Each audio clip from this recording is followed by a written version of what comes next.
उत्तर प्रदेश में समाजवादी पार्टी के राष्ट्रीय अध्यक्ष अगर आपने कभी देखा होगा, जब जब किसी भी आम इंसान पर कोई समस्या आई है तो वो सहायता के लिए हमेशा आए हैं।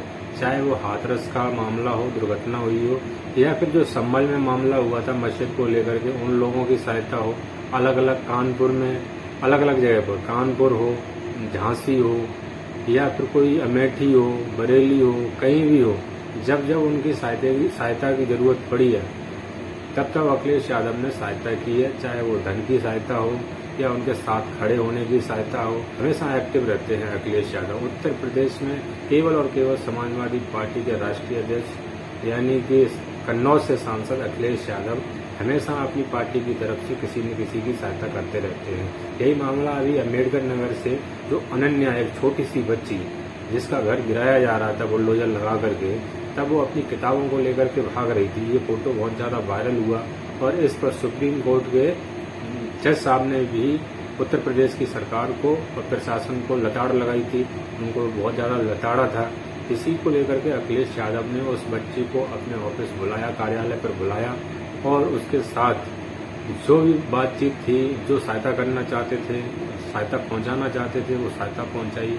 उसके साथ खड़े हुए, उसे पढ़ने का बैग, किताब, कपड़े, कुछ पैसे और हमेशा उसके साथ रहने की जो बात की, उन्होंने वादा किया, वो बहुत ही सराहनीय है।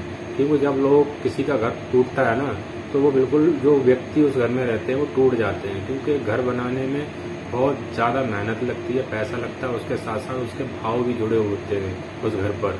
जब घर वो टूट जाता है और बच्ची ऐसे किताब लेकर भाग रही थी, ये पूरा फोटो जब वायरल हुआ तो सबके पास पहुंचा, तो सभी ने इस पर आपत्ति दर्ज की और नैतिकता के तौर पर उत्तर प्रदेश की सरकार या बीजेपी की सरकार योगी आदित्यनाथ को हर किसी ने गलत बताया। ऐसा नहीं होना चाहिए। अगर ऐसा होता है तो ये सरासर गलत है। और अखिलेश यादव ने उनको बुला करके सहायता की है और बच्ची से वादा किया है कि IAS इसको ये अखिलेश यादव बनाएंगे, हर प्रकार की इसकी सहायता करेंगे। ऐसे ही खजांची कानपुर का, उसको भी वो पढ़ा रहे हैं, उसकी वो सहायता कर रहे हैं। कई लोगों को अखिलेश यादव अपनी तरफ से पढ़ा रहे हैं, लिखा रहे हैं, उनकी सहायता कर रहे हैं। कहीं किसी को जरूरत होती है उसकी सहायता करते हैं। इसीलिए अब समाजवादी पार्टी की तरफ लोगों का रुख भी दिखाई दे रहा है।